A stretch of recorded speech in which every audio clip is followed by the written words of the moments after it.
posição por posição, só na zaga que vocês vão poder escolher 2 dos 4 que a gente mostrar. E o que é melhor de hoje vai trazer dados dos jogadores, se vocês quiserem uma ajudinha. Aqui estão os dados, começando com Diego Alves e Armani. Vamos dividir o nosso telaço entre os 2 grandes goleiros de Flamengo e River Plate. Idade é quase a mesma, 34 anos Diego Alves, 33 do Armani. É muito mais jogos do Diego Alves na temporada, portanto mais gols sofridos. A média de gols sofridos do Armani é melhor. O Diego Alves tem mais jogos pelo Flamengo do que o Armani pelo River. O Armani tem mais títulos. O Armani é goleiro de seleção. O Diego Alves tem uma passagem pela seleção. O Armani é goleiro de seleção. Eu começo com você, Léo Lepre. Armani ou Diego Alves, meu caro? Eu acho que eu vou com...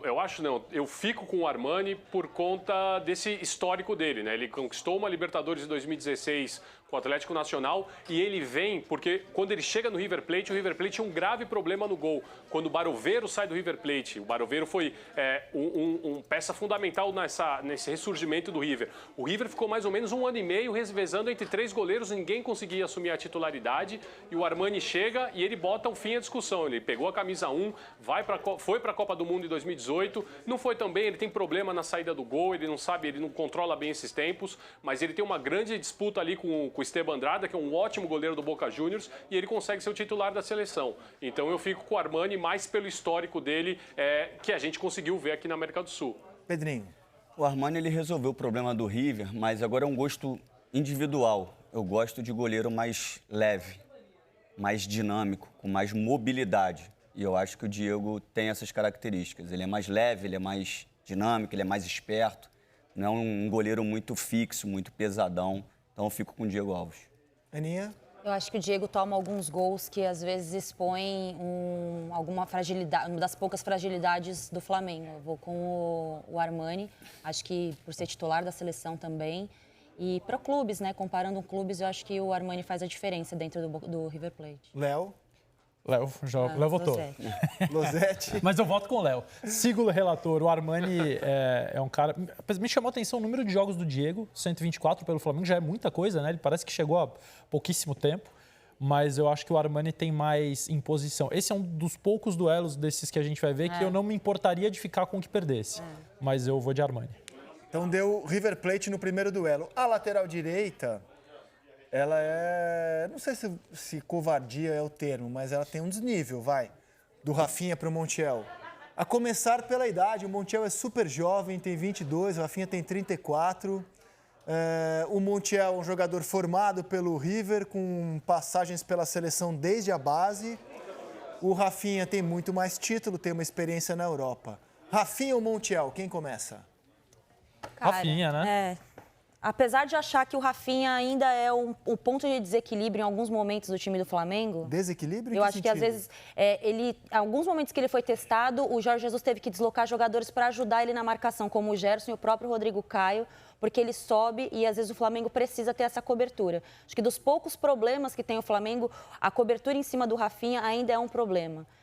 Mas por toda a experiência eu ainda fico com o Rafinha. Sério? Eu vejo ele muito mais como solução do que... Eu acho que claro que ele é muito melhor do que... Eu não estou falando que ele não é um bom lateral, mas eu acho que dos poucos problemas que existe no Flamengo, quando o Flamengo é testado, é em cima do Rafinha. Contra o Grêmio foi assim, contra o Atlético Paranaense, perdão, foi assim, contra o Vasco foi assim. O único ponto que eu assim destaco desse time do Flamengo é um pouquinho do Rafinha. Pedrinho? O Montiel é muita força, a gente até falou um pouquinho sobre isso ontem. O Rafinha mudou um pouquinho também a minha avaliação até com relação a ele e o Felipe Luiz. Eu não tinha entendimento e não observava uma capacidade ofensiva do Rafinha, porque ele sempre jogou muito preso nas linhas de 4 no Bayern e em outras equipes. Ele só tem que ter cuidado, que ele mudou, na minha opinião, uma característica comportamental. Eu acho que esse protagonismo, né, essa evidência que ele está tendo no Flamengo não pode fazer mal para ele como postura de atleta. Ele era um cara muito tranquilo na Europa e ele demonstra em algumas situações assim uma agressividade verbal, uma postura que não é legal e nem não condiz com o que é o Rafinha realmente. Mas em qualidade de jogo, eu acho que o Rafinha me proporciona mais opções, tanto defensivas quanto ofensivas. Léo? Não, Rafinha, eu acho que esse duelo é um dos mais folgados ali na diferença técnica entre os dois. O Montiel, ele foi pensado pelo próprio Gallardo junto quando ele traz o Ezequiel Palacios, e a gente se vê nitidamente. O Montiel, ele ficou mais recordado na final da Libertadores do ano passado, por exemplo, por receber a careta da Pipa Benedetto na hora do primeiro gol do Boca. O Montiel, ele ainda falha muito defensivamente. Rafinha é melhor. Com aquela careta do Benedetto, hein? Vamos agora para os zagueiros. Então tá 1-1 aqui na comparação dos jogadores. Rodrigo Caio, Martínez Quarta, são dois zagueiros também com passagens pela seleção argentina. Dois zagueiros jovens. Vamos mostrar as outras duas opções, que são Pablo Mari e o experiente Pinola. Dos 4 zagueiros envolvidos, o Pinola é aquele que tem mais idade, mais experiência, 36 anos, e é o capitão do River Plate. Vamos lá, amigos. Se vocês tiverem que escolher 2 zagueiros dos 4 que mostramos, quem você escolhe? Eu acho que o Rodrigo Caio e o Pablo Mari são essenciais no time do Flamengo, porque o fato deles saberem construir desde a primeira bola permite que os meias e atacantes do Flamengo recebam a bola numa fase muito mais adiantada do campo e tenham que se desgastar menos, tenham que percorrer uma distância menor para chegar no gol. Eles podem se agrupar mais. É muito raro a gente ter que ver um cara vindo buscar muito atrás, um Everton, um Arrascaeta. Vem porque faz parte da movimentação natural, mas não porque a bola não chega, se eles não vierem. O Rodrigo Caio e o Pablo Mari permitem isso, oferecem isso ao Flamengo.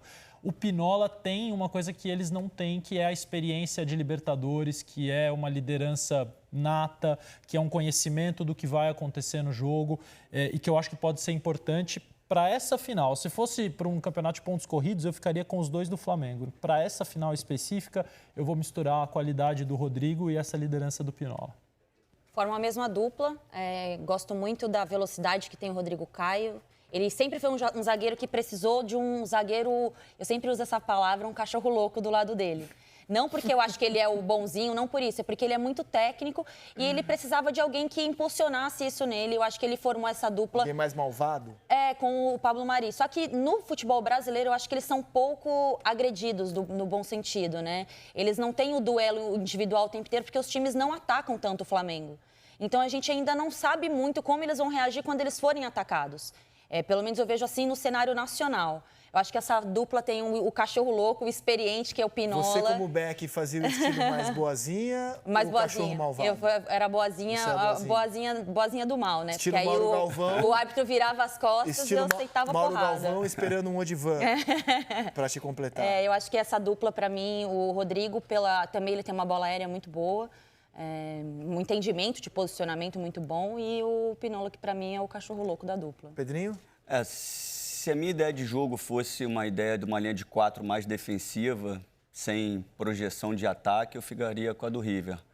Mas para construção de jogada, eu acho que o Losetti foi muito feliz. O Rodrigo e o Mari, eles me ajudariam muito, né? Eu sendo treinador, porque a construção passa pelos pés desses dois jogadores, sem ter que um meia ter que ficar buscando, porque não tem qualidade para chegar. Eu acho que eles conseguem achar esse passe entre as linhas e você ganha campo e progressão sem perder tempo. Para um jogo de decisão, o Pinola seria importante pela idade, mas eu acho que esse não é o critério que eu vejo, até porque eu tive a oportunidade de ganhar Libertadores com 20 anos. Então, Mari e Rodrigo Caio. Mari e Rodrigo Caio.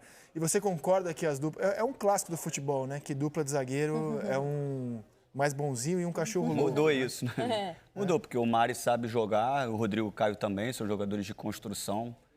A Ana também foi muito feliz. A gente não tem um enfrentamento. Em pequenos duelos, a gente percebeu uma fragilidade. Até no jogo contra o Vasco, a gente percebeu uma fragilidade no mano a mano do Mari. Mas, para a construção, eu fico com o Rodrigo e com o Mari. E você, Léo? Pinola e Rodrigo Caio. E o Rodrigo Caio, porque é tudo o que o Losetti falou também, acho que ele tem razão, e o que a Ana disse também, o Rodrigo Caio ele vai muito bem, tanto na bola aérea defensiva quanto na bola aérea ofensiva. O Rodrigo Caio faz muito gols de cabeça em bolas aéreas ofensivas, mas o Pinola, ele é um jogador que ele é o capitão desse River Plate. Ele em 2016, quando ele estava no Rosário Central, do Tchatcho Kudê, que está vindo treinar o Inter, ele era também a peça-chave naquela defesa, ele junto com o Donati. Então, o Pinola, ele tem uma experiência que já não... Não é que ele está jogando bem na temporada passada ou na retrasada. Ele já vem jogando bem há muito tempo, em que pese a idade. E tem todo o condimento da experiência, do cara que sabe comandar a linha defensiva num jogo tão importante. Então, para mim, ali, a zaga ideal seria formada por Pinola e Rodrigo Caio. Então cabe a mim dar o voto de Minerva, né? Eu vou de Rodrigo Caio e Pinola também, pelas razões que o Losetti e o Léo expuseram. Então, por enquanto, a gente tem o goleiro do River Plate, o lateral direito do Flamengo, na zaga um do Flamengo e um do River Plate. Estão anotando aí, né, produção? Vamos fechar a defesa aqui com o lateral esquerdo. Cara, é quase uma covardia. Talvez seja a posição que tem mais diferença, hein? Dos 11 que vão a campo, o Felipe Luiz para o Casco, que tem também passagem por seleção argentina. Alguém não vota no Felipe Luiz para a gente ganhar tempo aqui? Não, mas Não. o Casco tem feito uma baita Libertadores. É o lado mais forte, inclusive, do River Plate, é a passagem dele. Eu errei aqui em falar que da diferença dos dois, será? Quê? Eu errei de falar que é a maior diferença do Não confronto? errou, não. A minha opinião só é que ele fez uma Libertadores muito boa, mas eu voto no Felipe Luiz. O Felipe parece que ele joga, parece que ele vendo o jogo de cima. A visão que ele tem, a leitura e a compreensão que ele tem do que ele precisa fazer para que o time melhore, para que o time seja beneficiado, é impressionante, impressionante. Felipe Luiz. O Casco demorou muito para ser aceito pela torcida do River. A torcida do River não tinha nenhum carinho por ele. E ele tinha feito um bom campeonato. Ele foi com aquele News Old Boys que caiu na Libertadores de 2013 para o Atlético Mineiro. Ele jogava muito bem, mas demorou para ele encaixar nesse time do River Plate. Agora, realmente, como a Ana citou, ele tem o costume de cortar para o meio, mas não dá. A diferença técnica é muito grande. Felipe Luiz. Então, a defesa foi fechada. Vamos para o meio-campo. A gente vai falar agora de um jogador que tem experiência internacional, que trabalhou com o Jorge Jesus no Benfica. Aliás, foi o Jesus que transformou o Enzo Pérez. Já saem aqui Felipe Luiz e Casco e entram Enzo Pérez e Arão. Foi o Jesus que transformou o Enzo Pérez em volante. Ele era um camisa 10. O Jesus no Benfica recua ele para volante. O Enzo Pérez até hoje é super grato ao Jesus por isso. É um jogador mais experiente, 33 anos. Tem 89 jogos pelo River, tem mais títulos do que o Arão, é jogador de seleção ou foi jogador de seleção. Enzo Pérez e o Arão têm uma passagem por seleção, uma convocação do Tite naquele amistoso com a Colômbia, no qual o Tite contou com jogadores que atuavam no Brasil. Arão ou Enzo Pérez? Losetti, começa aí pra gente. Enzo Pérez, Rizek, embora eu acho assim, o Arão é o jogador que mais melhorou, que mais evoluiu com a chegada do Jorge Jesus. Ele talvez fosse, na minha visão, um ponto frágil do meio-campo do Flamengo, que tinha pouca participação na articulação ofensiva. E como nesse time todo mundo precisa construir, se ele não tivesse conseguindo, ele já teria sido sacado. Ele tem conseguido, ele tem colaborado, ele tem uma bola aérea muito boa, ofensiva e defensiva. Então, não acho que seja uma goleada do Enzo Pérez, não. Mas o Enzo Pérez tem na bagagem Copa do Mundo, passagem por Europa, e ele é o iniciador de todas as jogadas do meio-campo. É o jogador do River que mais pega na bola na Libertadores, o que mais toca na bola. É um cara fundamental e acho que já faz isso há mais tempo do que o Arão. E ele tem uma imposição moral muito grande em campo, assim. Acho que são poucos jogadores que conseguem se destacar dessa forma. Porque o cara é muito bom no passe, tem uma boa finalização, ou bate bem falta, ele tem uma imposição moral. Acho que os jogadores respeitam muito ele dentro de campo. Fico com o Enzo Pérez também. O estímulo que o Jesus deu pro Arão, eu acho que nunca mais ele vai querer ser um volante marcador, né? Apesar da característica dele sempre foi atacar o espaço, hoje ele inicia junto com a linha de trás. Ele ataca bem menos, mas ataca mais consciente, né? Mais consciente, como o Felipe Luiz, né? Vai na hora certa. Mas para esse jogo eu fico com o Pérez. Para esse jogo eu fico com o Pérez, apesar de ver uma grande evolução no Arão. Léo Lepre? O Pérez é o torcedor em campo, né? O Enzo Pérez, ele chama Enzo justamente por causa do Enzo Francesco. Ele tem uma tatuagem do River Plate. Ele tem o pai dele sempre foi muito fanático pelo River, colocou esse nome justamente por causa do Francescoli. Ele tem uma tatuagem enorme do River Plate nas costas. Ele é muito fanático pelo time, ele é o torcedor em campo. Então, desse homem aí, a torcida do River espera tudo. Ele é o segundo capitão, como a Aninha vinha destacando. Então, se sai o Pinola, ele é o responsável por levar a braçadeira, se o Ponzio não está em campo. É o grande... Ele maneja os tempos, né? Como dizem os argentinos. Ele controla todo o tempo das jogadas desse meio campo do River. Enzo Pérez. Ô, Léo, eu não tenho o mesmo conhecimento que você e ontem eu soltei, assim, de sopetão que o Francesco é o maior jogador da história do River. É correto falar isso? O River, eles têm uma dívida muito grande pelo Ángel Labruna, né? Que foi tanto quanto jogador, como técnico. E ele tem, inclusive, a estátua dele lá no Monumental, que é onde a do Galhardo vai ficar ao lado.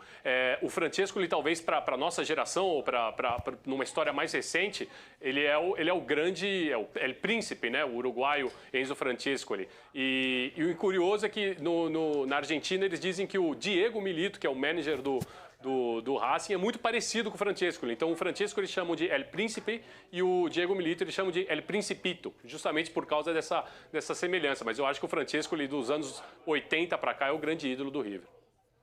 Beleza, meu caro. Vamos seguir aqui no meio-campo. Até aqui tá muito equilibrado, cara. 3 jogadores do Flamengo e 3 do River, nas 6 escolhas que tivemos Mas pela eu acho frente. que o meu único voto no River vai ser isso aí. É? Eu acho.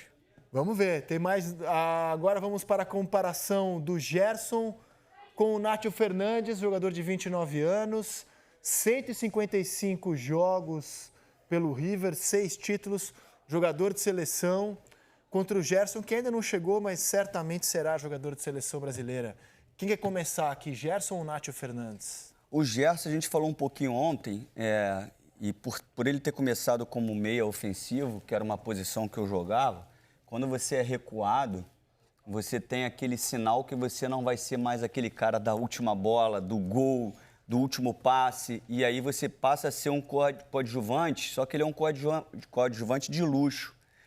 Só que isso mexe um pouquinho com o teu ego, e ele conseguiu entender isso perfeitamente, né? Ele consegue recuar, ele não se incomoda que, de repente, quem faça a jogada brilhante é o Arrascaeta, quem faça a jogada final seja o Bruno Henrique e o Gabigol, e ele, na minha visão, ele comanda o meio de campo com uma inteligência, com um passe agudo, com a hora certa. Muitas vezes parece que ele está jogando em um outro nível, os caras vêm batendo no tornozelo dele, ele protege, olhando já a jogada que ele vai fazer como se não tivesse ninguém.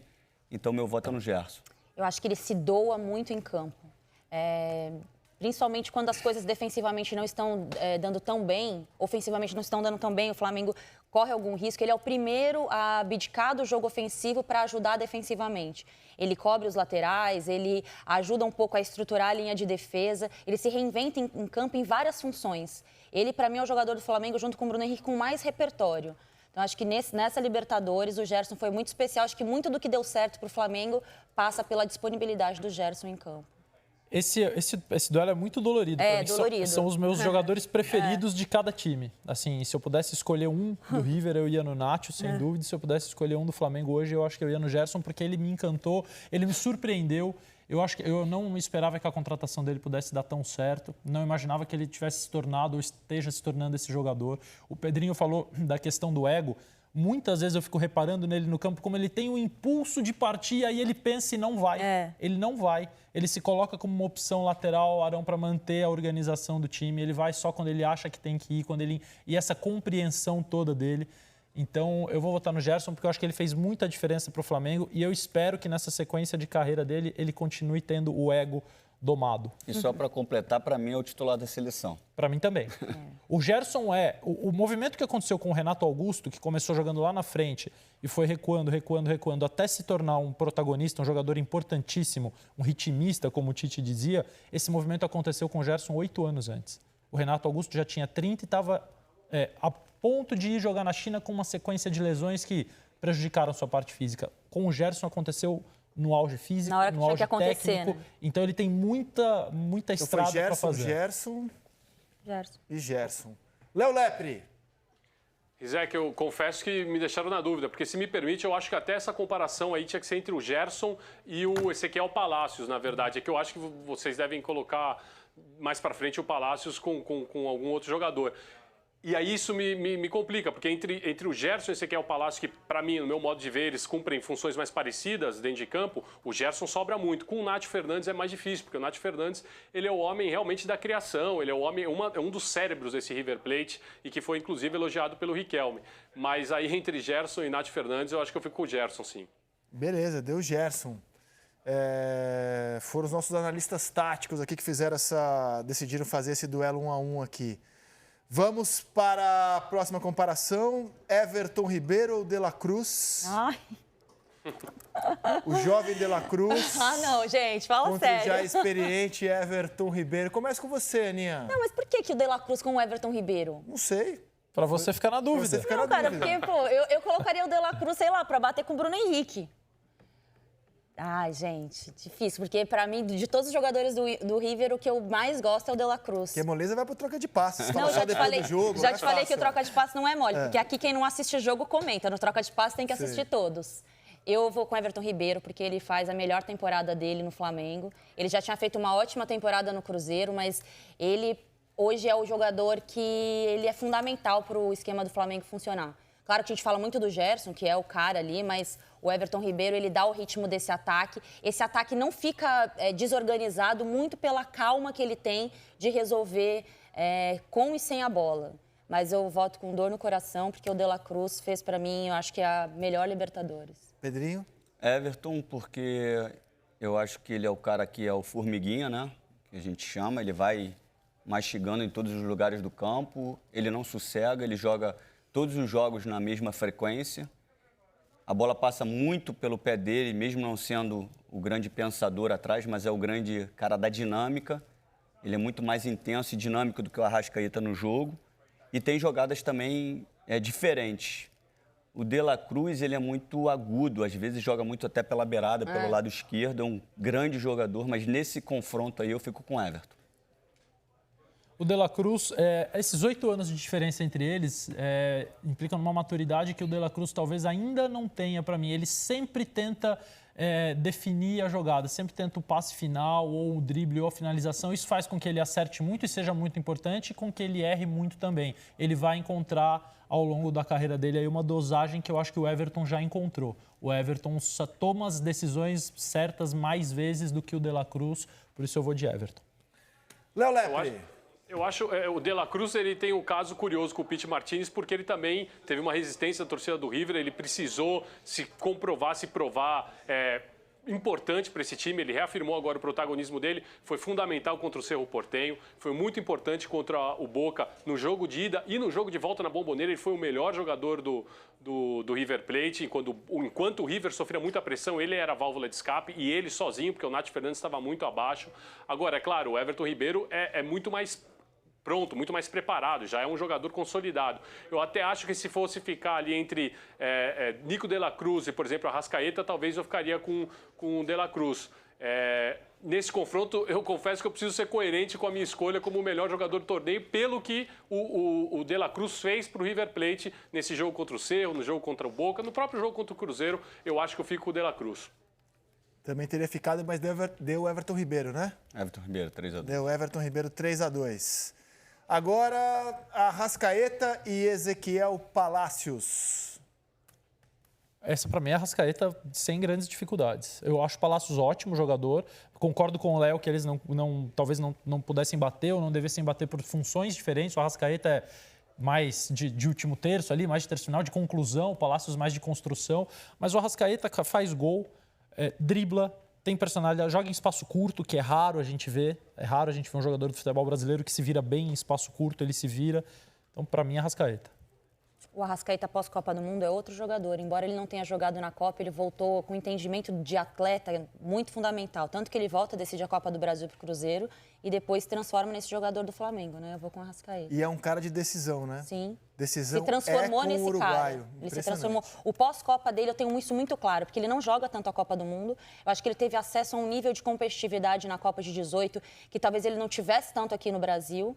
Ele volta totalmente transformado, um outro jogador, assim, muito decisivo. E muitas vezes, muitos jogadores do Cruzeiro usavam no bom sentido, o bom momento do Arrascaeta para não corresponder com o papel principal. Então, ele segurou a onda do Cruzeiro durante muito tempo. Então, eu gosto muito desse jogador. Acho que ele... Ele joga a estreia do Uruguai e ele Depois perde a posição para o Betancourt, para um volante. Aí ele muda o time Tavares com três esquema, jogadores. vai colocar um volante a mais, porque o Arrascaeta não conseguia ser o cara que serviria o Cavani e o Suárez. Pedrinho. Eu fico com a Arrascaeta só com uma pimentinha aí, que eu acho que quando a gente percebe uma qualidade muito acima da média, a gente quer que essa qualidade apareça mais vezes no jogo. E por característica como pessoa e individualmente, assim, falando, às vezes ele passa muito tempo no jogo sem participar. E aí, de repente, ele faz um lance genial. Diferente do Everton, que é muito mais participativo, produtivo, mas menos genial, o Arrascaeta tem esse estalo de genialidade, mas poucas vezes. Mas nesse duelo aí, eu sou Arrascaeta. Pedrinho, talvez a resposta para a pergunta que muita gente se faz do porquê o Arrascaeta não é titular com mais frequência na seleção uruguaia esteja justamente nisso que você falou. O Uruguai é um time que, por característica e por proposta de jogo, os 11 precisam participar o tempo inteiro. Você não vê o Suárez e o Cavani desligados da partida ou longe da bola em nenhum momento. Então isso faz muita diferença. E aí, Léo? O Ezequiel Palacios é desses garotos, né, dos 3 garotos que são titulares desse River Plate, que vieram da base, que é o Montiel, Martínez Quarta e o Palacios. O Palacios é aquele que o River Plate vê como o maior potencial financeiro, o maior potencial de mercado que o River Plate tem. Ele é tratado como uma joia lá em Núñez, mas eu acho que aí não tem também comparação. O Arrascaeta é muito mais jogador. Vamos agora a Bruno Henrique contra Borré. Aí é uma comparação bem assim, significativa, porque são 2 atacantes goleadores que têm muita velocidade, lisos. Se fosse no ano passado, eu acho que o Borré ganharia de lavada, pelo que ele fez na Libertadores do ano passado. Mas o Bruno Henrique está jogando uma barbaridade nesse ano. Bruno Henrique ou Borré? E aí, amigos, em quem vocês votam? Essa idade aí de 28 anos, para os boleiros, é a idade que a gente fala que é a melhor idade, né? Mas, analisando o futebol friamente, como demorou para o Bruno Henrique chegar nesse nível, né, de excelência, porque um jogador despontar com tanto brilho e convicção com 28 anos, né, o tempo de maturidade dele demorou, né? Você acha que ele vai manter isso aí? Eu acho, é difícil a gente prever isso, mas assim, quando o cara chega num nível, é tão bom aquilo ali que o cara vive, é tão bom ganhar títulos, é tão bom essa atmosfera, que ele começa a se cobrar para não descer mais desse nível. E até ele leva isso para outras equipes, né, que não tem tantos jogadores vitoriosos com desempenho nesse nível. Eu acho que para ele, essa passagem no Flamengo está sendo muito importante para ele crescer como atleta, colocar o objetivo, na minha opinião também, no momento hoje, mesmo de repente jogando trocado na seleção brasileira, ele seria o meu titular de uma beirada, né? Eu centralizava o Neymar, botava o Gabigol na frente. Você não falaria isso dele ano passado? Não. Jamais faria isso dele no ano passado. Ele teve a questão da lesão no olho. Não, né? ano retrasado. Mas 17 ele fez um bom brasileiro. Mas você falaria isso? Que ele teria não, dúvida é um outro jogador, ele maturou em 2 anos. Ser titular da seleção? Não, ele maturou em 2 anos. É isso que o Pedrinho está falando. Com 28 anos ele viveu um auge demorado, se você for comparar com outros jogadores com a disposição que tem o Bruno Henrique. E é outro que falou aqui no Seleção, que deve muito, embora tenha sido o Abel o cara a apostar no Bruno Henrique, não era no plano original da direção do Flamengo gastar dinheiro e mais um atacante como o Bruno Henrique. O Abel que pede, é um mérito que o Abel tem, mas o Bruno Henrique fala aqui que o Jesus é quem o transforma no jogador mortal que ele é hoje, ao tirar dele funções defensivas. Mas na seleção ele nunca teria isso, ele teria que ficar voltando para marcar o lateral. Só um detalhe também, até com o Arrascaeta, Bruno Henrique e o próprio Gabigol, que chegaram no Flamengo. Jogar no centro, no eixo Rio-São Paulo, é uma evidência, André, muito grande. Então, qualquer tipo... O Arrascaeta, mesmo tendo assim, dá uma desligada do jogo, ele é muito mais ligado, ele fica intenso, não com da forma que a gente espera, mas muito mais do que no Cruzeiro, que ele foi genial em alguns momentos. O Bruno, o Gabigol, a gente vê um comportamento diferente, porque eles sabem que a cobrança aqui é muito maior, não desrespeitando Santos, não desrespeitando Minas, mas aqui é muito mais, se fala muito mais de futebol, a cobrança, os torcedores, a intensidade. Eu acho que isso também pressionou eles para terem um comportamento dentro de campo um pouquinho diferente. Então, Bruno Henrique. Bruno Henrique, para mim, o melhor da Libertadores, embora o Borré tenha uma coisa que eu aplaudo. Ele é o jogador que tira da imprevisibilidade, de vez em quando, uma solução. Ele é o cara que, quando a coisa está difícil, ele acha uma finalização improvável, uma jogada improvável. É um jogador que tem que ficar atento o tempo todo, mas nessa temporada, o Bruno Henrique é imbatível. Léo? O Bruno Henrique, o Santos Borré, ele não disputou a final do ano passado, porque ele estava suspenso, né? Ele disputa só o primeiro jogo, ele está com isso entalado, ele quer jogar muito essa final. Inclusive, ele falou que essa final é mais difícil que a do ano passado por se tratar de um jogo único, então isso dá mais ou menos o entendimento que ele tem da decisão, porque ele sabe que não dá para especular com o resultado, ele está com muita vontade. Foi companheiro do Filipe Luís no Atlético de Madrid, mas eu acho que o momento do Bruno Henrique, assim como o De La Cruz, foi, para mim, o jogador mais importante, por enquanto, desse River na Libertadores, o Bruno Henrique realmente ele foi o mais importante do Flamengo nessa Libertadores. Então aí é Bruno Henrique. Eu vou pedir aqui o voto no pique, porque nossa equipe está prontinha para participar aqui de Lima, fechando a escalação. Gabriel ou Matias Soares, no pique? Gabigol. Gabigol. Gabigol. Tá bom, Os agora... técnicos. Agora vem... Você tem a conta aí? Quanto é que deu, diretor? Quantos jogadores do River, quantos do Flamengo? Acho que foi 8-3, é isso? 8-3, não, foi 7-4, né? Porque o Enzo Pérez ganhou, né? Foi 8-3? Foi 8-3. 8-3. Armani, 8 jogadores do Pinola e Flamengo. Armani, Pinola e Pérez. 3 E o do River técnico? Plate. Enzo, Pinola e o Armani. Só 3 do River Plate, 8 do Flamengo. Vamos para os técnicos. Eu quero ouvir a análise de vocês para Jorge Jesus ou Galhardo. Quem quer começar? Eu começo aí rapidinho. Nos últimos anos, eu acho que o Galhardo está fazendo um trabalho sensacional, indiscutível. Mas o que eu estou falando é a ideia de jogo, que é o que eu admiro, e em tão pouco tempo, com os princípios tão complexos, tendo um resultado tão positivo em termos de desempenho de jogo, não ainda com títulos que pode se concretizar agora. Eu fico com Jesus. Marcelo Gallardo se reinventou várias vezes dentro de uma mesma equipe, que é muito difícil, porque você tem o vício de decisões, de ganhar títulos, uma estrutura que ele manteve de certa forma, perdeu alguns jogadores no decorrer desse longo período. Para mim, hoje ele é o melhor técnico da América do Sul, entre clubes e seleções, então eu fico com o Gallardo. Galhardo também pela longevidade do trabalho, por como ele conseguiu montar um time competente, eficiente, com outros jogadores, e pelo fato da gente ter escolhido 8 jogadores do Flamengo e 3 do River. Eu acho que o principal nome do River Plate é o Galhardo. Os jogadores do River ainda não são brilhantes ou já teve times individualmente melhores. E o Jorge Jesus, assim, se ele passar na minha frente, eu levanto e bato palma, porque ele fez o time brasileiro que eu mais gosto de ver em muitos anos. Muitos, talvez no século, mas por enquanto. Mas Galhardo. Léo Lepre. Jorge Jesus está no caminho certíssimo, eu acho que ele vai chegar nisso se ele ficar no Flamengo, mas não dá para a gente esquecer o que foram esses 5 anos e meio do ciclo do Gallardo, 10 títulos, média de 1 por semestre. Eu acho que a Ana falou uma palavra importante, capacidade de se reinventar e a capacidade de você estimular um vestiário tão acostumado a título, que eu acho que é muito difícil você convencer o jogador, o Pedrinho pode até falar mais para a gente disso, você convencer o jogador que ele precisa continuar ganhando, que vamos lá, que tem uma outra final, tem uma outra decisão, é outra Libertadores. Eu acho que o Gallardo ele está um pouquinho à frente pelo histórico dele.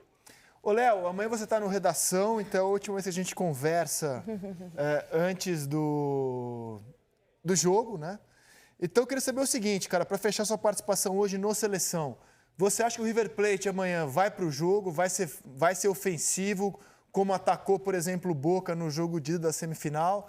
Vai ser um time mais cauteloso, vai jogar no contra-ataque? Como você espera o River Plate jogando contra o melhor time do Brasil amanhã? Eu acho que o River Plate vai sim ser ofensivo, claro que vai guardar algumas precauções, justamente porque esse Flamengo ele é muito mais perigoso do que o Boca Juniors. Eu até acho que o Gallardo vai com uma linha de 3 sim, mas que isso não necessariamente quer dizer uma postura defensiva, porque ele vai conseguir liberar os 2 laterais, até porque ele não quer nem passar essa mensagem para o Flamengo, que ele está alterando o modo dele de jogar por medo, ou entre aspas, né, do rival, ou que ele não quer se mostrar débil, uma certa debilidade por conta do jogo do Flamengo, e ele não sabe jogar de outra forma. Apesar de ter feito isso na Bombonera, eu acho que o Gallardo ele vai sim para o jogo, porque 90 minutos é só amanhã, não tem outro dia para decidir, não dá para especular com o resultado, ele tem que definir a Libertadores amanhã lá em Lima. Beleza, Léo. Um abraço para você, meu caro. Aquele abraço, até a próxima. Abraço, até amanhã. Vamos ver o campinho? Como ficou? A escalação desse duelo de amanhã, os jogadores que os amigos aqui do Seleção escolheram. Armani, Rafinha, Rodrigo Caio, Pinola e Filipe Luís, Gerson e Enzo Pérez, ou Enzo Pérez e Gerson, O Everton Ribeiro seria na direita, Bruno Henrique na esquerda, mas tudo bem. Arrascaeta no meio e Gabriel lá na frente, comandados por Marcelo Gadiardo.